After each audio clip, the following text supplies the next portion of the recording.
So there's an online learning component where students in their own time work through online modules, and they can be doing that at home or they can do that in the library or anywhere. They also do online simulated classroom situations that they're sitting at home on their computer interacting with their lecturer and other classmates. And they can be in a virtual classroom, so they're talking with their classmates and the tutor and discussing aspects of a particular subject. So they're tutorials, but they are real time. But we can also record those, so if a student is away at a birth and they want to listen to that later, then they can come in later and listen to those recordings. You've got modules that open every Monday, so you have a week to work through those, and then usually the tutorials the following week.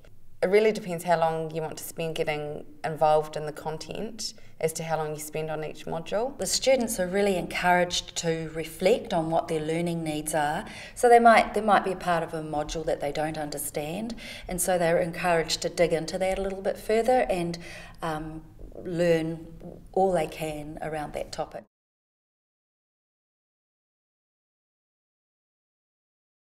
In each of the areas that the students are located, they will have a small group of students that they work with and a midwifery lecturer.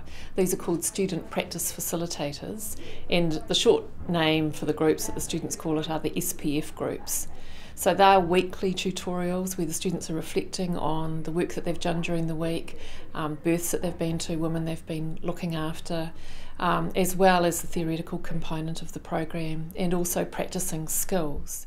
In year one in SPF, it is more, you're learning those very foundation skills, like learning to take a blood pressure, learning how to talk to women, learning how to be with women. You're sharing their experiences, and it's working through things that are very new. So a lot of us, when we first start the course, haven't actually seen a baby being born.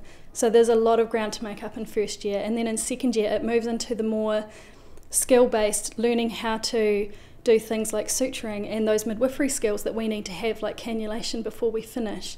Then in third year, because we're all over the place, we're not meeting every week, we are just in touch with our SPF lecturer, back and forwards, emailing once a fortnight just about anything that's going on, and they're a point of contact if anything happens in practice that you need to debrief with someone urgently. So I live in central Otago, and I'm a rural student. There's myself and another girl in my year in Queenstown, and then another girl in Wanaka. There's a couple in Alex. And we all get together in Cromwell or Wanaka or sometimes Queenstown once a week.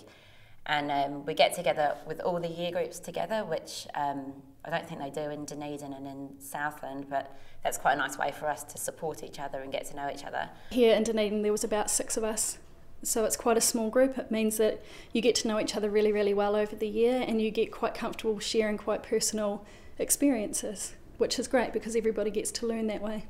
The students become very bonded with each other. It's their support network, and where they have their 4-hour face-to-face every week. In that time we look at how they're progressing through the program and through the modules, and we look at their practice skills. So it starts off, with their documentation and their communication skills, and it grows and grows and grows.